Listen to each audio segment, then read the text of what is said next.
मैं बंगले में नौकरी करती थी, तो अपनी मासूम बेटी को साथ में ले जाती।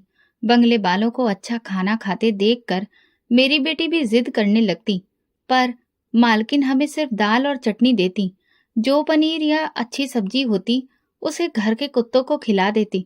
एक दिन मालकिन से मैंने कहा कि बेटी के लिए बचा हुआ अच्छा खाना दे दो, तो मालकिन हंसने लगी और कुत्ते के बर्तन से उठाकर पनीर का एक टुकड़ा दे दिया। मेरा दिल फटने लगा। मैं बेटी को लेकर फौरन अपने क्वार्टर में आई और भगवान के सामने बैठकर रोने लगी। मैंने अपनी बेटी को दाल चटनी खिलाकर सुला दिया, पर खुद मैं सारी रात सो न सकी। लेकिन जब अगले दिन काम करने बंगले पर गई तो दंग रह गई। बंगले पर सारे मोहल्ले वालों की काफी भीड़ जमा थी, क्योंकि वहां तो मैं किचन का काम खत्म करके थकान से चूर होकर चारपाई पर लेट गई और आंखें बंद कर ली कि अचानक मेरी बेटी, जो अभी सिर्फ 4 महीने की थी, उठ गई और रोने लगी। उसका इस तरह से रोना बिना वजह नहीं था। वो भूख की वजह से रो रही थी। दूध का डिब्बा कब का खत्म हो चुका था और इस बात को लेकर मैंने अपने पति को सुबह ही याद दिलाया था, लेकिन वो टस से मस नहीं हुआ। अब आलम यह था कि वो मेरे बहलाने के बावजूद भी चुप नहीं हो रही थी। मैं उसे कभी गोद में लेकर बैठती और कभी उसे कंधे से लगाकर कमरे में टहलने लगती, लेकिन आखिर वो एक छोटी सी बच्ची थी, भूख पर कितना सब्र करती। अब तो वो बहलाने से भी चुप नहीं हो रही थी और उसे उठाते उठाते मेरे कंधे और बाजू बहुत ज्यादा दर्द करने लगे थे। रात के इस सन्नाटे में मैं सोच रही थी कि उसके लिए भला मैं ऐसा क्या करूं कि वो खामोश हो जाए। मैं बस परेशानी में यही सब सोच रही थी कि अचानक दूसरे कमरे में लेटा हुआ मेरा पति, जो मोबाइल चलाने में व्यस्त था, गुस्से भरी आवाज में जोर से चीखा, किधर मर गई हो तुम? बच्ची इतना क्यों रो रही है? उसकी तेज चिंघाड़ती हुई आवाज ने मेरे दिल को तोड़ दिया। जब से बच्ची पैदा हुई थी, मेरे पति ने तो इस कमरे में आना ही छोड़ दिया था। वो बस अपनी जरूरत के हिसाब से कमरे में आता और फिर अपनी जरूरत पूरी करके इस कमरे से वापस चला जाता। मैं रात भर बच्ची की वजह से अगर जागती भी तो उसे कोई परवाह नहीं होती। वो तो मजे से बगल वाले कमरे में बहुत ही सुकून से सोता रहता। मेरा भरा पूरा ससुराल था, जहां तड़के सुबह से लेकर रात के 10 बजे तक काम खत्म होने का नाम ही नहीं लेता। पूरा दिन काम करते करते मेरी जान गले में अटक जाती थी और जब मैं सोने के लिए कमरे में आती तो बच्ची मुझे सुकून से सोने नहीं देती थी। पेट भरकर दूध न मिलने की वजह से वो अक्सर रात को जगती, रोती रहती और मुझे भी जगाती। रोज रोज की इन सब मुसीबतों की वजह से ना सिर्फ मेरी सेहत खराब होती जा रही थी, बल्कि मैं बहुत ज्यादा चिड़चिड़ी भी हो गई थी। शादी को अभी 1 साल ही हुआ था, लेकिन इस 1 साल में मैं एक दिन भी खुश नहीं रह पाई थी। शादीशुदा जिंदगी ने मुझे 1 साल के अंदर अंदर ही इतना थका डाला था कि कभी कभी मुझे लगता था कि बस अब मेरी हिम्मत खत्म हो चुकी है। अभी मैं नैना को चुप करवाने की कोशिश कर ही रही थी और नींद भी तेज आ रही थी, जिस वजह से मेरी आंखें बंद हो रही थी और थकान से पूरा शरीर टूट रहा था। लेकिन नैना, वो तो चुप होने का नाम ही नहीं ले रही थी। फिर मुझे गुस्सा आने लगा, लेकिन जब उसके मासूम चेहरे पर मेरी नजर जाती तो फिर गुस्सा झाग की तरह बैठ जाता और फिर मुझे अपनी बेबसी पर रोना आने लगता। जब बच्ची का रोना बिल्कुल भी बंद नहीं हुआ और अब उसके रोने में शिद्दत और भी ज्यादा बढ़ गई थी, तो मैं ना चाहते हुए भी बच्ची को लेकर अपने पति के कमरे में गई। लेकिन मजाल है, जो उसने मेरे कमरे में आने को नोटिस किया हो, वो तो बस मोबाइल में मगन मजे से लेटा हुआ था। फिर मैंने उसे धीरे से पुकारा, अजय सुनिए तो, दूध बिल्कुल खत्म हो चुका है। अगर दूध का डिब्बा ना मिल पाए तो कम से कम खुला दूध ही बाजार से ले आइए। रात के इस वक्त उसने भौहें चढ़ाकर पूछा, तो तुम्हें पहले ये सब याद क्यों नहीं आया?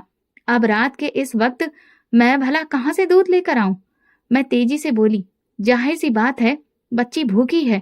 पानी मिला हुआ दूध मैं इसे सुबह से पिलाती रही हूँ और इस वजह से इसका पेट नहीं भर पाया है, इसलिए अब कुछ ना कुछ इंतजाम तो करना ही होगा। मैंने अपने अंदर उठते हुए गुस्से को बखूबी दबाते हुए अपनी आवाज को नरम रखने की कोशिश की, लेकिन अंदरूनी तौर पर मुझे बहुत ज्यादा उलझन महसूस हो रही थी। उसने मोबाइल एक तरफ रखा और मेरी तरफ देखते हुए कहा, तो तुम्हें पहले ये सब याद क्यों नहीं आया? अब रात के इस वक्त मैं कहाँ से दूध लाऊं? मैंने कहा, मैंने तो आपको सुबह ही बता दिया था, बाजार अभी बंद नहीं हुआ होगा। अब एक बार जाइए तो सही आप। दिल में मुझे उम्मीद थी कि वो समझ जाएगा, लेकिन वो मेरी बात पर हंसने लगा, जैसे कि मैंने कोई बहुत बड़ा मजाक किया हो। अभी और इस वक्त? तुम्हारा दिमाग खराब तो नहीं हो गया है क्या? रात के इस वक्त मैं बाहर जाऊंगा? मैंने कहा, अगर आप बाहर नहीं जाएंगे तो क्या यह बच्ची रात भर भूख से बिलखती रहेगी? अजय ने कहा, तो मैं क्या करूं? अब जब दूध खत्म होने वाला था तो तुम्हें सही समय पर बंदोबस्त करना चाहिए था। उसकी आवाज में चिड़चिड़ाहट और ज्यादा बढ़ गई थी। मैंने उससे कहा, सही समय पर इंतजाम मैं कहाँ से करूं? अगर आप मुझे पैसे दे दिया करें तो फिर मैं खुद ही ले आया करूं। मेरी बात पर वो एक पल के लिए खामोश हो गया, फिर सख्त लहजे में बोला, तुम हर बात मेरे सिर पर क्यों डाल देती हो? तुम्हें खुद भी तो कुछ करना चाहिए ना। मैंने कहा, आप बताइए मुझे क्या करना चाहिए? इस बात पर वो फिर से चिल्लाकर बोला, यहाँ से चली जाओ और मेरा दिमाग मत खाओ। मैंने कहा, नहीं, अब आज आप मुझे बता ही दीजिए कि आखिर मैं ऐसा क्या करूं? नौकरी आप मुझे करने नहीं देते, वरना मैं कभी भी दूध के डिब्बे के लिए आपकी मिन्नत ना करती। नौकरी? और वो भी तुम? शक्ल देखी है अपनी? भला कौन तुम्हें नौकरी देगा? आखिर तुम्हारे पास है ही क्या काबिलियत? वो बोला। मैंने कहा, झाड़ू पोछा तो कर ही लूंगी ना, अगर और कुछ नहीं कर सकी तो। अच्छा, अब हमारे परिवार की औरतें लोगों के घरों में झाड़ू पोछा करेंगी? बस, तुम भिखारी लोगों की यही तो औकात है, यही सोच है। एक तरफ वो मुझ पर तानों के तीर चला रहा था तो दूसरी तरफ बच्ची के रोने की आवाज मुझे पागल कर रही थी। इस बहसबाजी से कोई भी नतीजा नहीं निकलने वाला था, लेकिन बच्ची की वजह से मुझे उसके सामने बोलना पड़ रहा था। मैंने अपने गुस्से को दबाते हुए एक बार फिर कहा, अजय, ये आपकी बेटी है। अगर आपको मेरी जरूरत का ख्याल नहीं है तो कोई बात नहीं, लेकिन कम से कम अपनी बेटी की जिम्मेदारी तो समय पर पूरी कीजिए। मैंने आपको सुबह ही सही समय पर बता दिया था, लेकिन आपने इस बात पर ध्यान ही नहीं दिया। इसमें मेरी कोई गलती नहीं है। वो बड़ी ही ढिठाई से बोला, मेरा इस वक्त बाहर जाने का बिल्कुल भी मूड नहीं है, लिहाजा अपनी ये मनुष्य शक्ल लेकर यहाँ से चली जाओ। उसके ऐसे शब्द सुनकर मेरे अंदर गुस्सा भड़क उठा। अजय, हमारी बेटी भूखी है, वो भूख की वजह से रो रही है और आप अपना मूड लेकर बैठे हैं। लापरवाही की भी हद होती है। मेरी बात को नजरअंदाज करते हुए उसने फिर से मोबाइल उठा लिया। उसकी इस बेदर्दी पर मेरी आंखों में आंसू आ गए। मैंने अपनी बेटी को देखा जो भूख से बेचैन थी, तो मेरी बेबसी और बढ़ गई। वो बेड पर मजे से लेटा हुआ मोबाइल में खोया था। मेरी बेटी का रोना, मेरी बेबसी और मेरे पति की बेरुखी, ये सब कुछ मुझे अंदर ही अंदर तोड़ रहे थे। उसका ऐसा व्यवहार मेरे लिए नया नहीं था, लेकिन आज मेरी सहन शक्ति की हद पार हो चुकी थी। मैंने कहा, ठीक है, आप घर में रहिए, मुझे पैसे दीजिए, मैं खुद चली जाऊंगी। ये सुनकर वो उठकर बैठ गया और खूंखार नजरों से मुझे देखकर बोला, तुम कहीं पागल तो नहीं हो गई हो? मैं फट पड़ी। हाँ, हो गई हूँ पागल, क्योंकि तुमने ही मुझे पागल बना दिया है। ना तो तुम मेरी जिम्मेदारी उठाते हो और ना अपनी बेटी की। आखिर कब तक ऐसा चलेगा? अगर तुम नौकरी कर रहे होते तो आज हमारे हालात इतने बुरे ना होते। मेरे तल्ख लहजे से वो बौखला गया। वो मेरे पास आया, मेरी कलाई को जोर से मरोड़ते हुए घुर्राया। बहुत जुबान चलने लगी है तुम्हारी। अगर इतना ही बोलना है तो सुबह होते ही अपने मायके चली जाना। तुम्हारी जैसी जुबान लड़ाने वाली औरत को मैं 1 मिनट भी बर्दाश्त नहीं कर सकता। मैं भी तैश में आ गई और टूटे हुए लहजे में बोली, जब तुम्हारे पास किसी बात का कोई जवाब नहीं होता तो मारपीट करके मुझे चुप करवाते हो या फिर मायके भेजने की धमकी देते हो, लेकिन खुद को सुधारने की कभी कोशिश नहीं करते। चुप कर बदतमीज औरत, हर वक्त तुम्हारी नौटंकी खत्म नहीं होती। बेटी पैदा करके तुमने कौन सा एहसान कर दिया है जो इतनी लंबी जुबान खोल रही हो? उसके इन शब्दों ने मेरा दिल चीर दिया। जब से नैना पैदा हुई थी वो मुझे बेटी होने के ताने देता था। उसकी ये बातें मुझे अंदर ही अंदर मार रही थी। चल निकल यहाँ से, पता नहीं क्या मुसीबत गले पड़ गई है। मैं तब कर बोली, अगर अपनी जिम्मेदारियां नहीं उठा सकते तो शादी ही क्यों की थी? खुद भी परेशान हो और हमें भी बेइज्जत कर रखा है। ये सुनकर वो आग बबूला हो गया और मुझ पर टूट पड़ा। उसने मुझे इतना मारा कि मेरे कपड़े भी फट गए और फिर उसने मुझे कमरे से धक्का देकर बाहर निकाल दिया। दरवाजा अंदर से बंद करके वो फिर लेट गया। मेरी बेटी इस शोर शराबे से सहम गई थी। उसकी हालत देखकर मैं रोने लगी। मैंने नैना को गोद में समेटा और चुपचाप अपने कमरे की ओर चली गई। मेरे दिल में तूफान उठ रहा था, लेकिन उस वक्त मैं सिर्फ अपनी बेटी के बारे में सोच पा रही थी। मैंने तुरंत दुपट्टा उठाया, खुद को अच्छे से लपेटा और घर से निकल आई। जैसा कि मैंने शुरुआत में कहा था, मैं एक भरे पूरे ससुराल में शादी करके आई थी। जब मेरा पति मुझसे मारपीट कर रहा था तो ससुराल का कोई भी सदस्य मुझे बचाने नहीं आया। मेरी सास, ससुर, ननद, देवर सब घर में मौजूद थे। उनके कमरे की लाइटें जल रही थीं, यानी वे जाग रहे थे। लेकिन किसी ने भी मेरी बच्ची के सिर पर हाथ नहीं रखा, ना मुझे गले लगाकर ये एहसास दिलाया कि उनका बेटा गलत है। मैंने शादीशुदा जिंदगी में बहुत कुछ चुपचाप सहा, अपने मायके में कभी भी कुछ नहीं बताया, लेकिन बेटी पैदा होने के बाद जो बर्ताव और बदसलूकी मेरे साथ हो रही थी वो अब सहना मुश्किल हो गया था। अब मामला मेरी बेटी की भूख का था। मैं खुद भूखी रह सकती थी, लेकिन अपनी बच्ची को भूखा नहीं रख सकती थी। यह मेरे लिए मुमकिन नहीं था। मैंने दुपट्टा ओढ़ा और बाहर आ गई। मेरी ननद और देवर ने मुझे ऐसा करते हुए कमरे से बाहर आते देखा था, पर उन्होंने मुझे बिल्कुल भी नहीं रोका। वैसे भी अब मैं ठान चुकी थी कि अगर ये लोग मुझे रोकेंगे भी तो मैं नहीं रुकूंगी। चारों तरफ अंधेरा फैल चुका था। गली से बाहर निकली तो बाजार अभी भी खुले हुए थे। मेरे दिल में एक हुक सी उठी और मैं तेज तेज कदमों से अपने मायके की तरफ जाने लगी।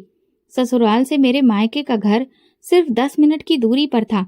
जैसे ही मैं अपने घर में दाखिल हुई, मेरी माँ सीने पर हाथ रखकर एकदम से उठकर खड़ी हो गई। मुझे इस वक्त देखकर वो दहल सी गई थी। मेरे भाई जो शादीशुदा थे वो भी एकदम से उठकर कमरे से बाहर निकल आए।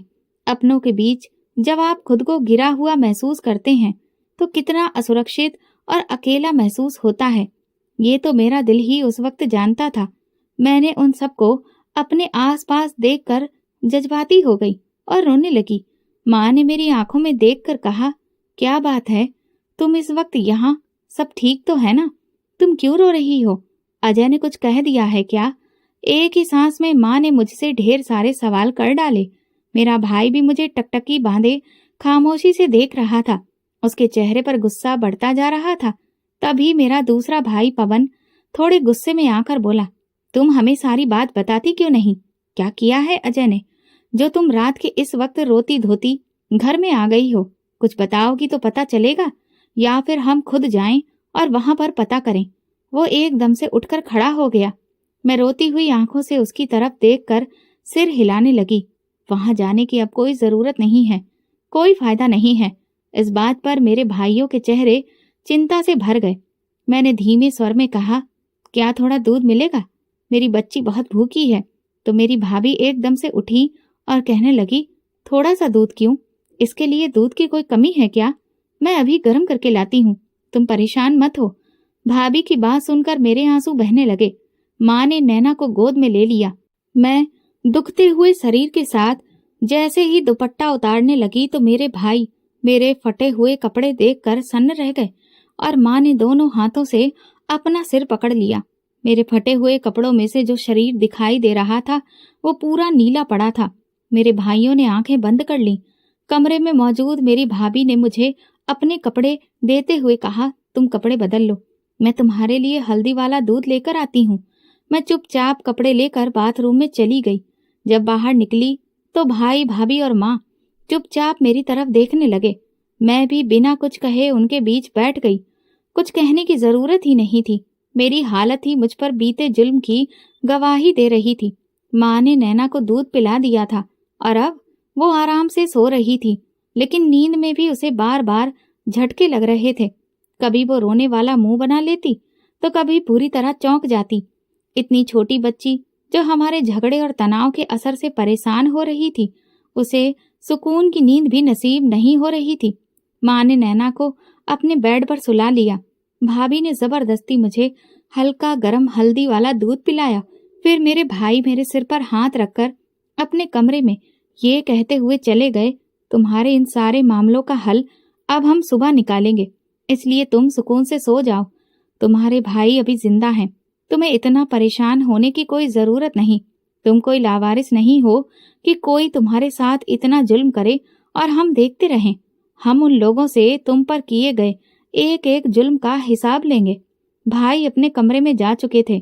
अब मैं, माँ और नैना उस कमरे में अकेले रह गए। माँ बेआवाज रोने लगी। मुझे उनका यूं रोना देखा नहीं गया तो मैं उठकर बैठ गई। माँ, चुप हो जाइए, क्यों रो रही हैं? अब मैं रोऊं भी ना, आखिर चाहती क्या हो तुम? माँ बोली, मेरी एक ही तो बेटी थी और वो भी सुखी नहीं है।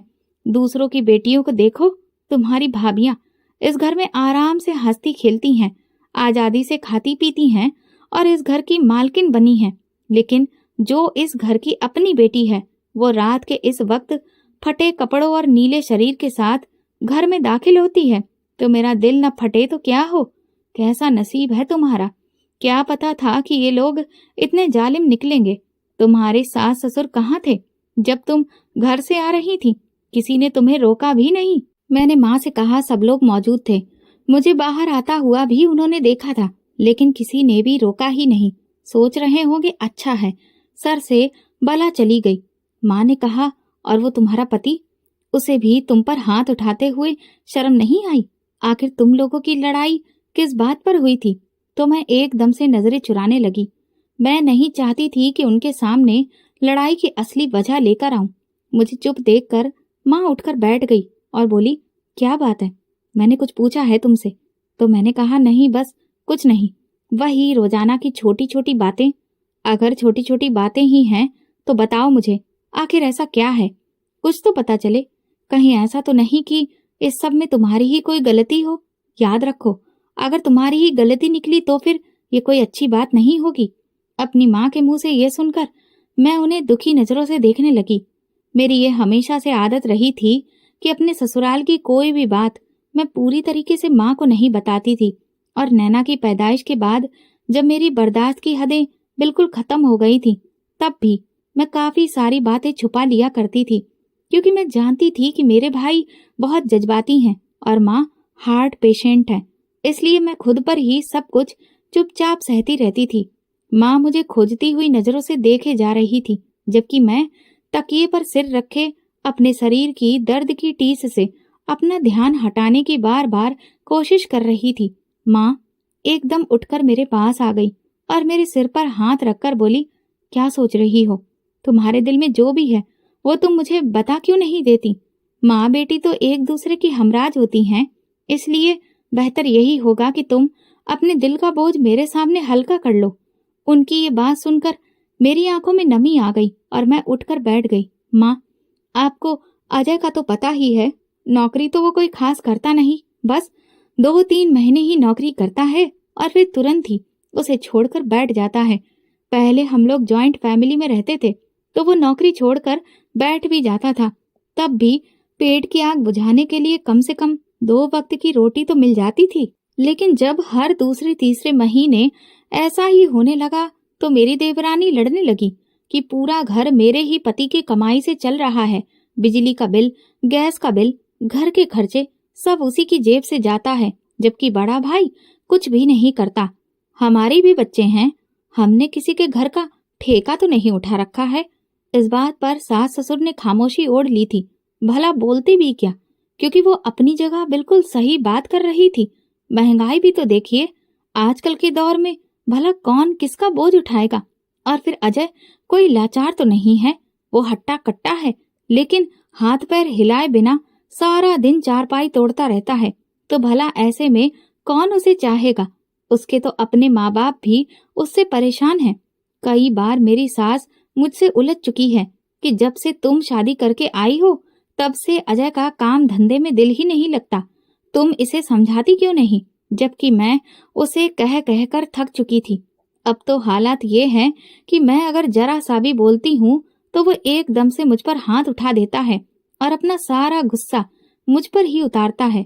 कई बार मैंने अपनी सास को भी कहा कि ये मारपीट मुझसे इसी बात पर करता है, लेकिन वो फिर भी मुझे ही बातें सुनाने से बाज नहीं आती। मैं सास ससुर की अलग बातें सुनती और देवरानी की नजरें मुझे अलग खाती। जब भी मैं किचन में जाती तो वो फौरन मेरे सिर पर आकर खड़ी हो जाती और किसी भी चीज को हाथ लगाने नहीं देती। वो तुरंत बोलती, भाभी जरा सहूलियत से चीजों का इस्तेमाल करना, महंगाई बहुत है। अभी कल ही आपका देवर किचन का सारा सामान भरवा कर गया है, इसलिए एक एक चीज को कायदे से इस्तेमाल करना। और फिर उसने बड़े तरीके से किचन का सारा अधिकार अपने हाथों में ले लिया। मुझे तो किचन का कोई काम करने भी नहीं देती थी। आटे से लेकर रोटी तक सब कुछ उसने अपने ही कब्जे में कर लिया। मुझे तो अपना वजूद अब एक भिखारी से भी कम नहीं लगता था। इतनी बेइज्जती होती रही मेरी, लेकिन फिर भी मैं वहां पर जैसे तैसे जीती रही और चुपचाप सब कुछ बर्दाश्त करती रही। लेकिन माँ, जब से नैना पैदा हुई है तो उसकी भूख मुझसे बर्दाश्त नहीं होती। मैं खुद तो भूखी रह सकती हूँ, लेकिन इतनी मासूम सी जान को जब भूख से बिलबिलाता हुआ देखती हूँ तो फिर मुझसे बर्दाश्त नहीं हो पाता। जब से देवरानी को ये पता चला कि नैना खुला वाला दूध पीती है, क्योंकि डिब्बे का दूध तो सिर्फ 1 या 2 बार ही आया, उसके बाद अजय ने दूध का डिब्बा लाया ही नहीं, तो मैं घर में जो खुला दूध आता था उसमें पानी मिलाकर नैना को दे दिया करती थी।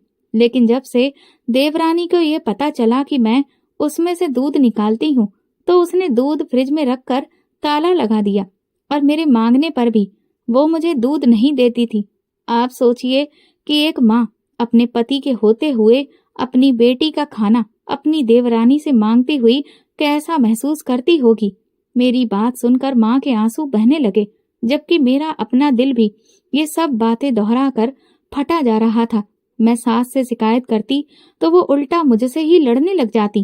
कहती, तेरी देवरानी भला क्या गलत करती है? उसका पति दूध के लिए पैसे देता है जिसमें से चाय बनती है, या फिर उसके बच्चे एक एक गिलास ले लेते हैं। तुम्हें अगर अपने बच्चों के लिए दूध चाहिए तो अपने पति को बोलो कि वो उसके दूध का इंतजाम करे। अब बिजली, गैस के बिल और घर के खर्चों के साथ साथ क्या वो तुम्हारी बेटी के दूध का खर्चा भी उठाएगा? और कुछ तो वैसे भी तुम्हारे बस का है नहीं, तो कम से कम ये तो खुद से उठा लो। ये सब सुनकर मैं परेशान होकर अपनी सास की तरफ देखती रही कि कम से कम कहे तो कि उनका बेटा 1 रुपया भी नहीं लाता, और इतनी सारी बातें मुझे मुफ्त में सुनाई पड़ती हैं। एक दिन इसी बात पर मेरी और उनकी बहस हो गई तो मेरी सास ने गुस्से से कहा, तुम्हें मैं आज से अलग कर रही हूँ। पूरे घर का खर्चा ना सही, लेकिन अपना खर्चा तो खुद करो। अपने पति से बोलो अब किसी न किसी तरह अपना बोझ तो उठाए। तो मैं उस दिन बहुत रोई, उन लोगों की बहुत मिन्नतें की कि वे लोग मुझे अलग ना करें। पति की हालत आपके सामने है, कमाता तो वो कुछ भी नहीं है, तो ऐसे में मैं क्या करूंगी? तो मेरी सास मुझे झिड़क कर बोली, हमें क्या पता है कि तुम्हें क्या करना है क्या नहीं। हमारी तरफ से तुम भाड़ में जाओ, लेकिन हम लोगों का पीछा छोड़ दो। मुझे जो किचन दिया गया वो ऐसा था कि उसमें बड़ी मुश्किल से सिर्फ खड़े होने की ही जगह थी। दहेज के जो बर्तन मुझे मिले थे वो मैं किचन में लाकर रख लिए, लेकिन खाली बर्तनों का क्या? मैं अचार डालती, पकाने को तो मेरा पति कुछ लाकर देता नहीं था, और अगर दाल सब्जी लाने को कह दूं तो लड़ाई करने लगता था। इस रोज रोज की लड़ाई से तंग आकर मैं चुप हो जाती, लेकिन उसने तो हद ही कर दी थी। घर की और मेरी जिम्मेदारियों से तो वो कब से छुटकारा लिए बैठा था, लेकिन जब बच्ची के दूध से भी वो अपनी जान छुड़ाने लगा, तब मुझे जाकर होश आया कि ये तो किसी काबिल है ही नहीं। मैं भी किसके सामने अपना माथा पीट रही हूँ। डिब्बे का दूध जिस तरह से खींच खींच कर मैं एक एक दिन पूरा कर रही थी, वो तो मुझे ही पता है। नैना ने कभी भी पेट भरकर दूध नहीं पिया। वो बच्ची अक्सर भूखी रहती है, और मैं ज्यादा पानी में थोड़ा सा दूध मिलाकर उसे किसी न किसी तरह से पिला देती थी, तो अक्सर उसका पेट खराब रहता था। वो बीमार हो जाती थी तो दवा करने के लिए भी अजय पैसे नहीं देता था। अभी दूध खत्म होने से एक दिन पहले मैंने उसे बताया भी कि दूध का डिब्बा लेकर आना है, लेकिन उसके कान पर जूं तक नहीं रेंगी। फ्रिज में अच्छा खासा दूध पड़ा था। मैंने देवरानी से मांगा, लेकिन उसने मुझे नहीं दिया। परेशान होकर फिर अजय से कहा कि दूध लाकर दे दो, लेकिन वो टस से मस नहीं हुआ।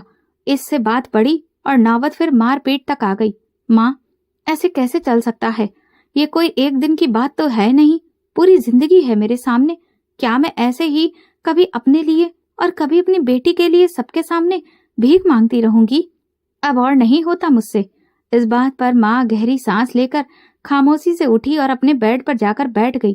फिर बड़े ही दुख के लहजे में बोली, बेटियों की पैदाइश पर इसीलिए लोग घबराते हैं कि बेटियों के नसीब में अक्सर वो दुख देखने पड़ते हैं जिसको देखने के लिए ना तो हिम्मत होती है और ना ही दिल मानता है। जो लड़का शादी और फिर बच्चे हो जाने के बाद भी अपनी जिम्मेदारियों को ना समझे, वो भला और कौन से ऐसे हालात होंगे जिनके बाद अपनी जिम्मेदारियों को समझेगा।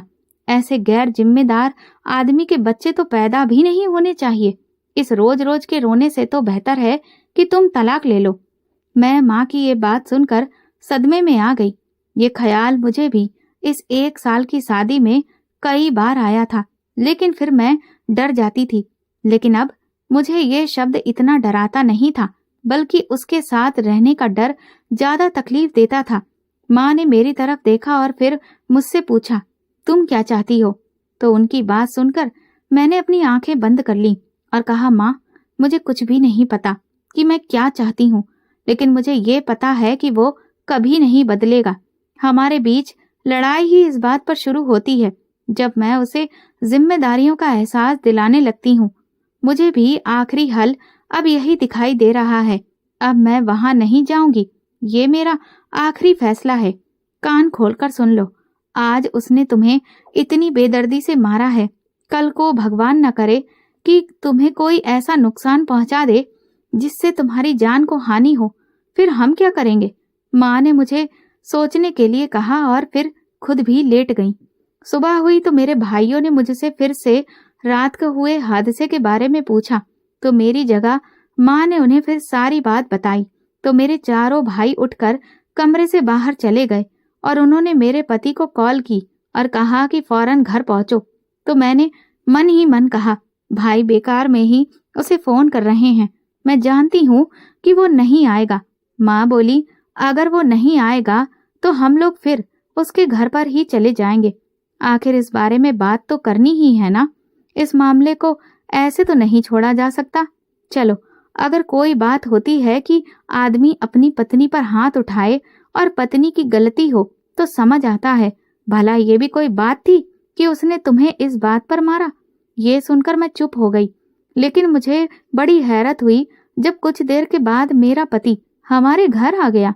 उसका वही उखड़ा हुआ मिजाज, वही दंदनाता हुआ लहजा, वही आंखों में बेगानापन लिए वो हमारे घर में मौजूद था और बजाय अपनी गलती मानने के वो उल्टा मेरे ही भाइयों को उन्हीं के घर में उल्टी सीधी बातें सुनाने लगा।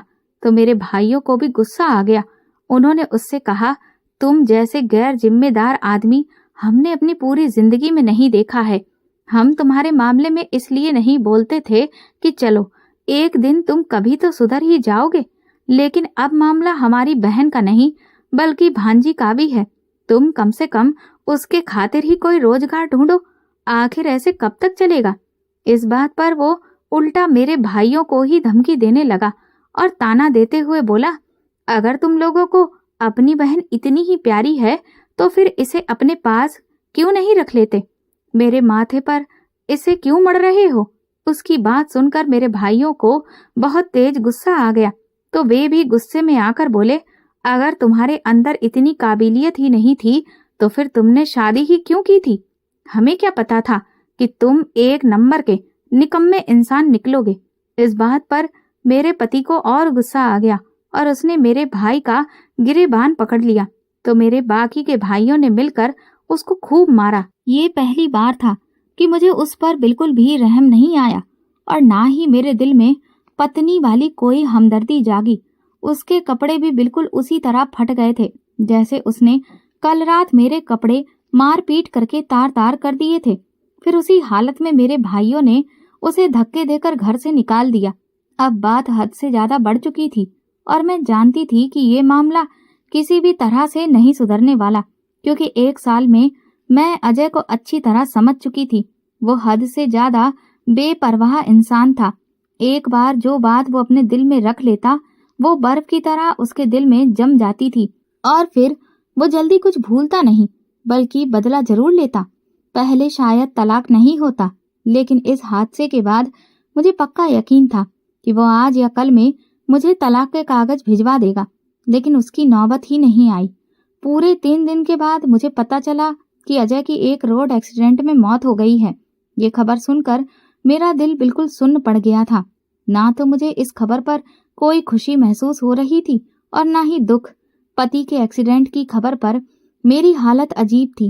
वो हमेशा हमेशा के लिए मेरी जिंदगी से चला गया। ऐसे में मुझे समझ में ही नहीं आ रहा था कि मैं कैसा व्यवहार करूं। हमारी शादी कभी भी खुशहाल नहीं रही। वो एक अजीब शोर शराबे वाली जिंदगी थी, लेकिन उसके मरने की खबर सुनते ही दिल में एक अजीब सा सुकून छा गया। मुझे अब अपने ससुराल तो जाना नहीं था, लेकिन ना चाहते हुए भी मैं चली गई। मुझे अपने ससुराल वालों से इसी सब की आशंका थी कि वो मेरे साथ ना जाने क्या करते, कितनी नफरत और ताने देते। इसका मुझे अंदाजा नहीं था, क्योंकि मेरा दिमाग बिल्कुल काम ही नहीं कर रहा था।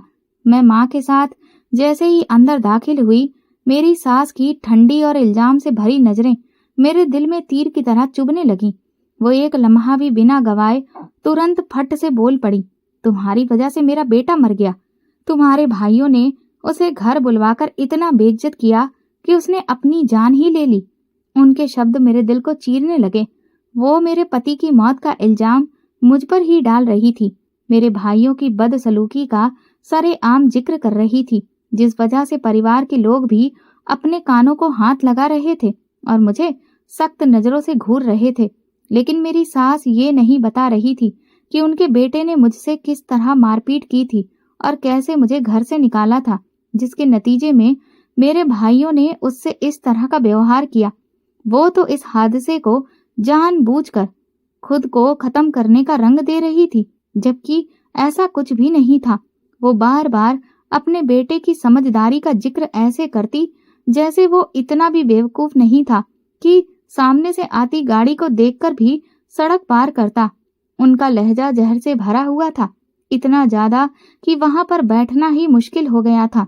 मेरे दिल में बहुत कुछ कहने के लिए था कि उस इंसान ने मुझे कभी भी इज्जत नहीं दी, कभी भी पत्नी का दर्जा नहीं दिया।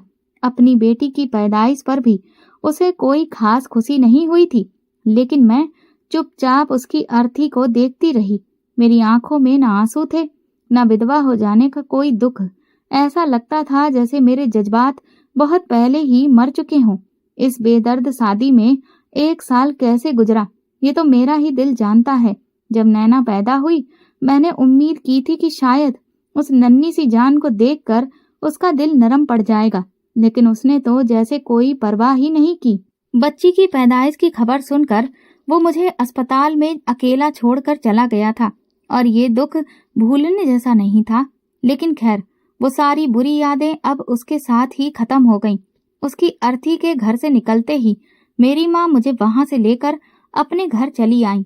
ससुराल वालों ने ना तो मेरा दहेज वापस किया, ना ही मुझे कोई इज्जत दी। मेरे भाइयों ने उनका सामना तो किया, लेकिन उनके मन में एक और बात भी थी। मेरे भाई चाहते थे कि मैं अपनी बेटी नैना को उनके ही हवाले कर दूं। वे कहते थे, आखिर तुम उसे अपने साथ रखकर क्या करोगी? उस आदमी की निशानी अपने गले में डालकर क्यों घूम रही हो? मैं अपने भाइयों की बातें सुनकर परेशान हो जाती। जब मैं दुखी होती तो वे मुझे और बातें सुना देते। तुम वहां पर थी, लेकिन तुम्हारी सास ने एक एक लम्हे का तुमसे हिसाब लिया, तो हम क्यों उनके घर का खर्चा उठाएं? इस बच्ची के अपने परिवार वाले जिंदा हैं, तो अब वो लोग जाने और ये बच्ची जाने। तुम तुरंत नैना को उनके हवाले कर दो। ये सुनकर मेरा दिल बुरी तरह टूट गया। नैना को छोड़ने के बारे में तो मैं सोच भी नहीं सकती थी। अब तो वही मेरी जिंदगी का एकमात्र सहारा थी। माँ बनना आसान नहीं होता और मैंने अपनी बेटी नैना के लिए वो सब कुछ बर्दाश्त किया था। जो शायद कोई और नहीं कर सकता। अपने पति की बेरुखी, ससुराल की नफरत, यहाँ तक कि अपनी विधवा होने का दुख भी नैना की मोहब्बत में दब गया था। अब जब मेरे भाइयों ने उस मासूम को मुझसे छीनने की बात की तो जैसे मेरे पैरों तले से जमीन ही खिसक गई। मैं नैना को नहीं छोड़ सकती थी। मैंने भाइयों के सामने अपना फैसला साफ साफ सुनाया तो उन्होंने कहा, ठीक है, फिर हम तुम दोनों का खर्चा नहीं उठा सकते। बड़े भाई ने बड़े ही सख्त लहजे में कहा। मैं उनके इस बेदर्द रवैये से बहुत परेशान हो गई थी। मैं कभी भी नैना को उन लोगों के हवाले नहीं कर सकती थी जिन्होंने मुझे हमेशा बेकार समझा और नैना की पैदाइश के वक्त उसे बोझ कहा। उसके बाप ने तो कभी भी उसे गोद में लेकर प्यार नहीं किया था, तो फिर वे लोग उसे कैसे पाल सकते थे जिन्होंने पहले दिन ही उसे जिंदगी के अधिकार से वंचित कर दिया था। लेकिन मेरे भाइयों की बातें मेरी जान को धीरे धीरे खा रही थी। मैं खामोशी से उनकी बातें सुनती रहती। दिल में एक अजीब सी जंग चल रही थी। ससुराल वाले तो पहले ही मेरे नहीं थे और अब भाइयों के व्यवहार को देखकर लगता था कि अब वे भी मेरा साथ छोड़ने के करीब हैं, क्योंकि मेरे भाई अब मुझसे वैसे बात नहीं करते थे जैसे पहले किया करते थे। उनका व्यवहार भी हद से ज्यादा उखड़ा उखड़ा सा रहता था। मैं अपने भाइयों के होते हुए भी बिल्कुल अकेली हो गई थी। अब ना तो वे मुझे पहले की तरह पैसे देते थे और ना ही नैना की जरूरत का खर्चा। माँ ने एक दो बार मेरी तरफदारी करते हुए भाइयों को समझाने की कोशिश भी की, लेकिन उन्होंने सख्ती से उन्हें चुप करा दिया। तो वह उसके बाद कभी कुछ नहीं बोली। शायद वो मेरी वजह से अपने बेटों से रिश्ते खराब नहीं करना चाहती थी। हम जिस पोर्शन में रहते थे उस पोर्शन को भाइयों ने किराए पर चढ़ाने का सोचा और माँ को अपने साथ ले जाने की बात करने लगे। लेकिन फिर मैं किसके पास रहूंगी? चारों भाइयों में से कोई भी कुछ नहीं बोल रहा था। मैं और माँ खामोश नजरों से एक दूसरे की तरफ देख रहे थे।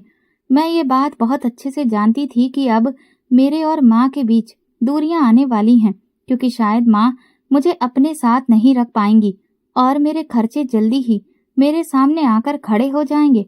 वो माँ को अपने साथ ले गए और पूरा पोर्शन किराए पर चढ़ा दिया। मुझे एक कमरा देकर अकेला छोड़ दिया। मैं जीऊं या मरूं, कुछ खा पाऊं या भूखी रहूं, ये अब उनके लिए कोई मायने नहीं रखता था।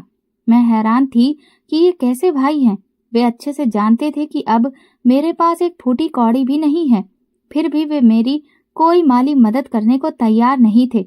मैंने एक दो बार माँ से कहा भी तो माँ भी उनकी ही जुबान बोलते हुए कहने लगी, जब तुम्हारे भाइयों ने एक फैसला कर ही लिया था तो तुम्हें चुपचाप उसे मान लेना चाहिए था। अब मैं क्या कर सकती हूँ? ये सुनकर मैं चुप हो गई। अपनी मासूम बच्ची के साथ भूख का ये सफर तय करना मेरे लिए आसान नहीं था। ना तो मैं उसे छोड़ सकती थी, ना उसकी भूख को देख सकती थी। मैंने अपने सारे ही रिश्ते आजमा लिए थे। इस मुश्किल घड़ी में कोई भी मेरे साथ खड़ा नहीं था। मैं जानती थी कि मेरी जिंदगी का सफर इतना आसान नहीं है और हाथ पर हाथ रखकर अब बैठा नहीं जा सकता। मुझे जल्द से जल्द काम ढूंढना था ताकि मेरी जिंदगी का पहिया अच्छे से चल सके। क्योंकि मैं ज्यादा पढ़ी लिखी नहीं थी, इसलिए मुझे अच्छे काम मिलने की उम्मीद भी नहीं थी। लेकिन मैं हर तरह का काम करने के लिए तैयार थी, क्योंकि अब ये मेरी बच्ची का मामला था। अब मैं अपने भाइयों के हाथ की तरफ नहीं देख सकती थी कि वे लोग मुझे कुछ देंगे तभी मैं खाऊंगी। लिहाजा मैं काम की तलाश में बाहर निकली और एक बंगले में मुझे नौकरी मिल गई। लेकिन बड़ी दिक्कत नैना की थी। भला मैं उसे कहाँ छोड़कर जाती? माँ से कहा कि आप उसे रख लिया करें, तो उन्होंने भाइयों के डर की वजह से साफ साफ मना कर दिया और कहा, तुम इसे अपने साथ ही ले जाया करो। लिहाजा मजबूरी में मुझे अपनी मासूम बच्ची को भी बंगले में साथ ले जाना पड़ा।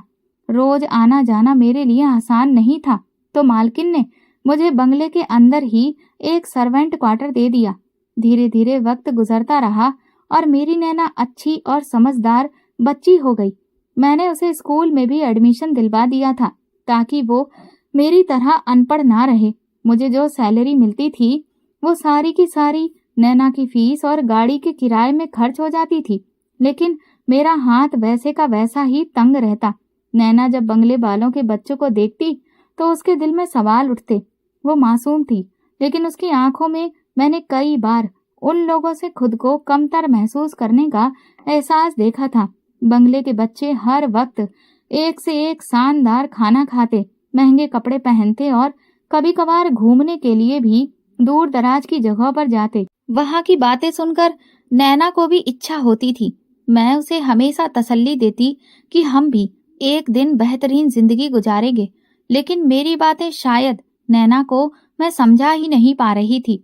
नैना कभी कभी बंगले के डाइनिंग टेबल पर सजे हुए खाने को देखकर मचलने लगती और कहती, माँ मुझे भी ये खाना चाहिए। उसकी छोटी छोटी ख्वाहिशों पर मेरा दिल टूटने लगता, लेकिन मेरी सैलरी इतनी नहीं थी कि मैं वो शाही खाना अपने घर पर बना सकूं। एक दिन मैंने सोचा क्यों ना मालकिन से थोड़ी सी बची हुई सब्जी मांग लूं, ताकि नैना को भी खुशी मिल जाए। जैसे तैसे हिम्मत इकट्ठा करके मैंने एक दिन मालकिन से कहा, मैडम अगर थोड़ी सी बची हुई सब्जी मिल जाती तो मैं उसे नैना को खिला देती। लेकिन मालकिन ने बड़ा ही बुरा सा मुंह बनाते हुए मुझे देखा। वो औरत हद से ज्यादा कंजूस थी। मेरी बात सुनकर मुस्कुराई और बोली, सब्जी तो नहीं है, चटनी है, ले जाओ। ये सुनकर मेरा दिल बैठ गया। एक दिन नैना ने मालकिन के कुत्तों को पनीर की सब्जी खाते देखा तो वो ये नजारा देखकर रो पड़ी और मुझसे कहने लगी, माँ मुझसे अच्छे तो ये कुत्ते हैं जो अपनी मनपसंद सब्जी तो खा पाते हैं। उसकी बात सुनकर मेरा दिल कट सा गया। मैं हर बार उसे तसल्ली देती थी कि हम एक दिन बहुत बेहतरीन जिंदगी गुजारेंगे, लेकिन उस दिन मैं उसे तसल्ली नहीं दे पा रही थी। फिर एक दिन मालकिन के घर में बहुत भारी पार्टी थी और तरह तरह के पकवान पक रहे थे। नैना ललचाई हुई नजरों से अपने सर्वेंट क्वार्टर की खिड़की से बाहर सब कुछ देख रही थी। एक पल के लिए भी वो खिड़की के पास से नहीं हटी तो मैंने उसे तसल्ली दी, तुम फिक्र ना करो, आज काफी सारा खाना बचेगा तो मैं तुम्हारे लिए कुछ ना कुछ जरूर लेकर आऊंगी। ये सुनकर वो बहुत खुश हो गई। उसकी आंखों में उम्मीद के दिए जलने लगे और वो बेचैनी से मेरे बंगले से आने का इंतजार करने लगी। उसी दिन जब पार्टी खत्म हुई तो मैं मालकिन के सामने हाथ जोड़कर बोली, मैडम आज नैना बहुत जिद कर रही है, अगर थोड़ा सा भी अच्छा खाना बचा हो तो दे दीजिए।